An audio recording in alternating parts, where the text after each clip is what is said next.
Salut à tout le monde. Aujourd'hui nous allons étudier avec vous un autre exemple épouvantable. On sait que les choses malveillantes ont tendance à toucher les bonnes personnes, et c'est le cas dans la plupart des cas du système pénal. Le cas actuel n'est pas différent. Sadiq, un homme de 18 ans originaire du Bangladesh, était aussi un homme extrêmement honnête et travailleur, mais son intégrité lui a finalement coûté la vie. Sadiq, âgé de seulement 18 ans, était connu sous le nom de Shibli Sadiq Ridwa. Né à Chattogram au Bangladesh, il est l'un des plus anciens ports maritimes du monde, avec des ports naturels actifs depuis des millénaires. Sadiq provenait d'une famille ayant un revenu très bas. Son père, Shafiq, travaillait comme femme au foyer et sa mère, Naïd Akhtar, était conducteur d'un camion. Sadiq était en outre son fils unique, comme je dois le souligner. Depuis son enfance, Sadiq était passionné par l'apprentissage et avait de grandes aspirations pour son avenir. C'est ainsi qu'il a travaillé dès son plus jeune âge dans un élevage de poulets pour réaliser ses rêves. En raison de l'insuffisance des revenus de son père pour subvenir à ses besoins quotidiens, Sadiq a décidé de travailler à proximité dans un élevage de poulets afin de pouvoir financer ses études universitaires. Sadiq a commencé à travailler dès son plus jeune âge, mais a rapidement développé les compétences requises pour ce poste. Il a si bien travaillé à la ferme avicole qu'il a été promu d'ouvrier régulier à directeur par le propriétaire. Malgré son expérience à ce poste, Sadiq n'a pas fait preuve de la moindre vanité. Il a poursuivi son travail avec minutie. Sadiq avait passé une longue période à travailler dans la ferme avicole, pendant laquelle il s'était fait plusieurs amis et avait réussi à économiser quelques fonds pour ses frais universitaires. Malgré son âge supérieur de 5 ou 6 ans, Sadiq était respecté et travaillé par tous ses amis, car il était un travailleur acharné qui prenait son travail au sérieux.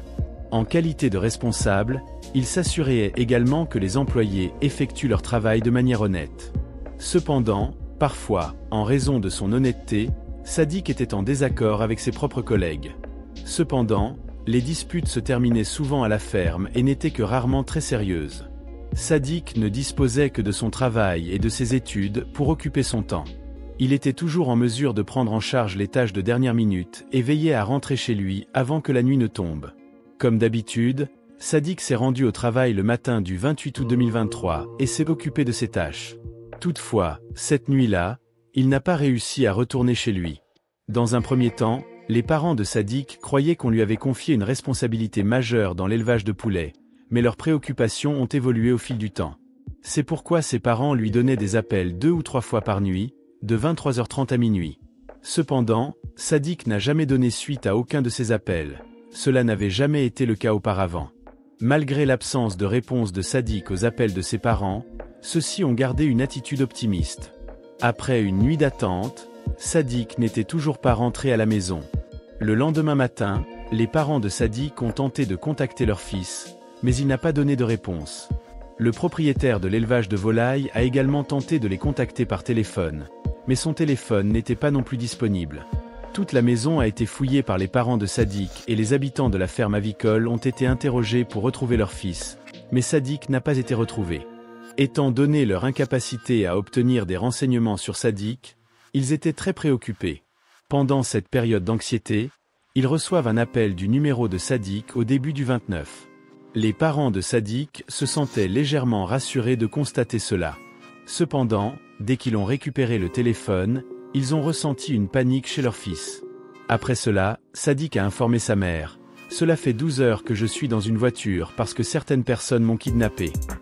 Alors que je me dissimule et te parle, ils m'ont agressé violemment. » Sadiq n'a pas communiqué avec sa mère en réponse, car leur discussion a été soudainement interrompue. Les parents de Sadiq ont ensuite découvert que leur fils avait été enlevé, qu'il était profondément perturbé et que le ravisseur avait même volé le téléphone de Sadiq.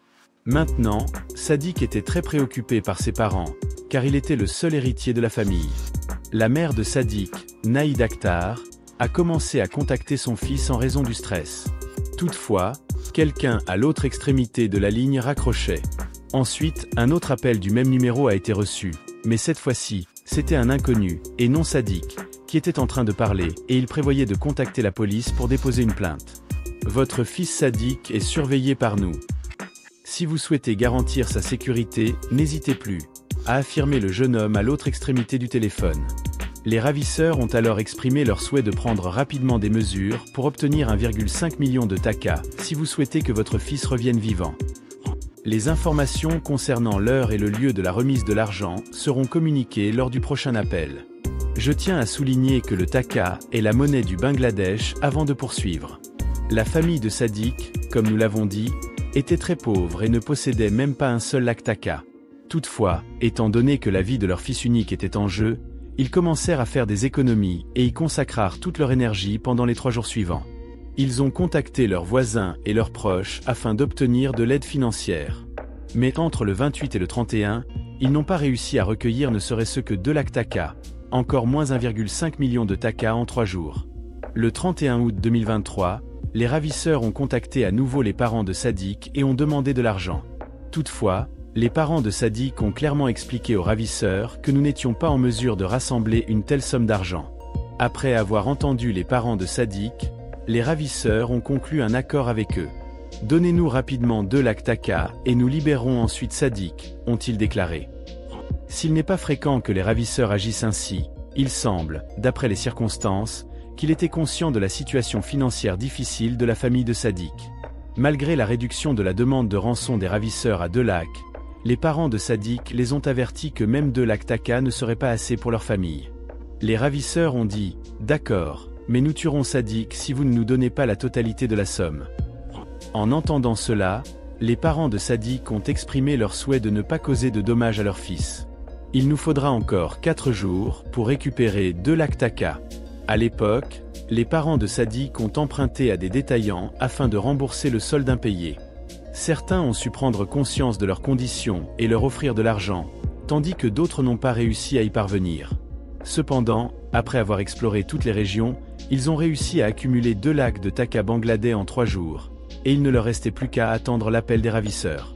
Dans l'après-midi du 4 septembre, les ravisseurs ont utilisé de l'argent pour contacter et conduire le père de Sadiq au siège du district de Bandarban. Ils ont également répété leur menace de mettre fin à la vie de Sadiq s'il émettait des informations à la police. Les parents de Sadiq, désireux de libérer leur fils, n'ont pas tardé à se rendre directement chez les ravisseurs et à leur remettre l'argent. Le père de Sadiq a attendu quelque temps avant que 2 ravisseurs ne se présentent, ne montrant que leurs yeux et dissimulant leur visage. Ils ont simplement dérobé de l'argent au père de Sadiq sans lui faire part de quoi que ce soit. Cependant, pendant que les ravisseurs étaient en train de partir, ils ont garanti au père de Sadiq que son fils rentrerait chez lui avant lui. Dès qu'il a entendu cela, le père de Sadiq a immédiatement couru chez lui. Cependant, une fois sur place, il a remarqué que Sadiq n'était pas encore présent. Quand il a interrogé Naïda sur l'emplacement de son fils avec sa femme, elle s'est préoccupée. Par la suite, le père de Sadiq a partagé tout avec sa femme. Après avoir entendu toute l'histoire, la mère de Sadiq s'est de plus en plus préoccupée, mais les deux sont restés devant leur maison jusqu'à la tombée de la nuit dans l'espoir que Sadiq reviendrait.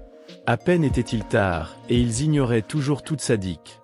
De la même manière, à la fin de cette soirée, les parents de Sadiq ont abandonné et ont été contraints de verser des larmes. Jusqu'à présent, sa famille avait découvert l'absence de Sadiq, et l'un d'entre eux a suggéré que MD Shafik fasse un rapport à la police. Le père de Sadiq était aussi dans un premier temps effrayé, car les ravisseurs avaient menacé de blesser Sadiq s'il tentait de signaler quelque chose aux autorités. Mais le 7 septembre, alors que les ravisseurs lui avaient demandé de ne pas téléphoner, le père de Sadiq l'a fait et n'a reçu aucune réponse. Du 28 août au 7 septembre, Sadiq était en absence.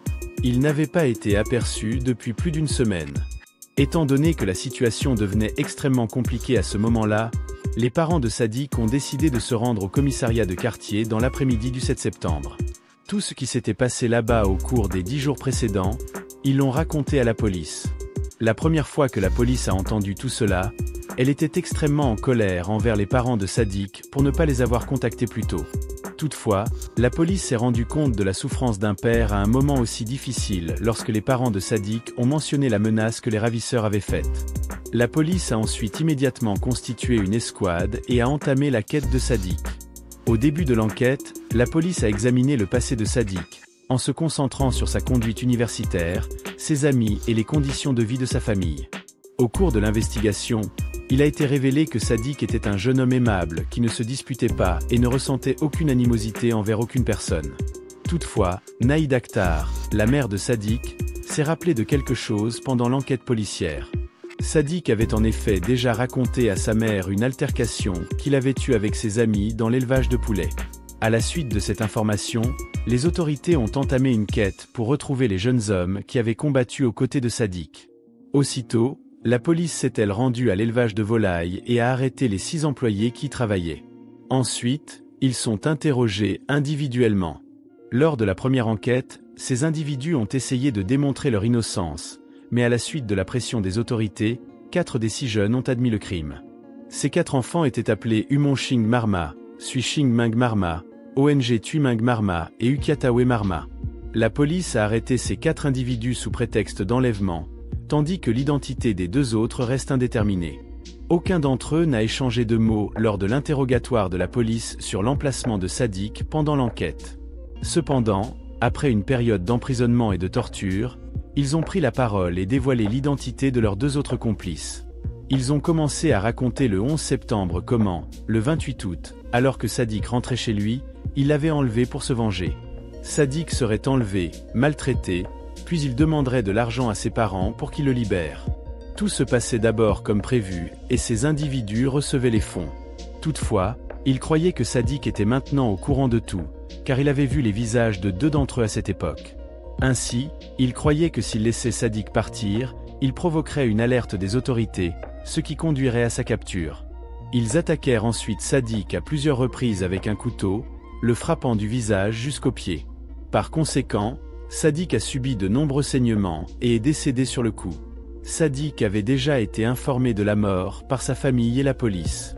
Cette affaire est en cours d'enquête par les autorités, car il s'agit d'un éventuel meurtre.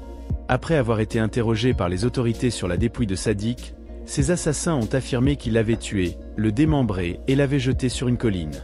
La police les a ensuite escortés jusqu'à cette colline, où, après avoir gravi une courte distance, ils ont retrouvé plusieurs corps. Mais un corps légitime a été retrouvé par les autorités parmi ces fragments, à proximité, mais son visage était entièrement déformé. La gravité de la mutilation faciale n'a pas permis aux autorités de déterminer si le corps appartenait à Sadiq ou à quelqu'un d'autre. Toutefois, les parents de Sadiq ont pu confirmer qu'il s'agissait bien de leur fils après avoir étudié les vêtements, la taille et d'autres éléments entourant le corps. Après avoir tous été appréhendés par la police pour meurtre, Umonching Marma a fait part de plusieurs informations sur le meurtre de Shibli Sadiq pendant sa détention. Selon lui, même s'ils étaient de bons amis avec Sadiq, ils ont eu des disputes il y a 2 mois concernant divers sujets. Umonching décide alors de prendre sa revanche sur Sadiq. Il a également déclaré avoir assassiné Sadiq à main nue, puis consommé de petites quantités de sa viande.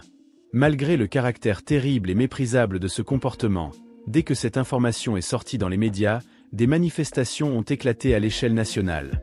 Pendant cette période, les individus ont été incapables de résister à leur colère, et dans la nuit du 11 septembre, alors que la police arrêtait tous ses accusés, la foule a saisi Umonching et l'a agressé de manière si violente qu'il est décédé sur le coup.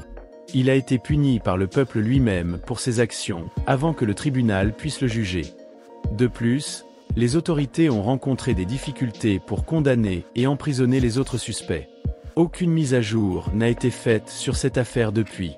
Si de nouvelles informations sont disponibles dans cette affaire, je vous informerai via une publication communautaire sur ma chaîne. Toutefois, les parents de Sadiq ont perdu un fils qui était leur proche et qui prenait son avenir très au sérieux. L'affaire du meurtre de Shibli Sadiq Ridoua se termine ainsi. Merci d'aimer et de partager cette vidéo si vous êtes satisfait de notre travail. Inscrivez-vous dès maintenant, si vous ne l'avez pas déjà fait. Je ressens de la gratitude.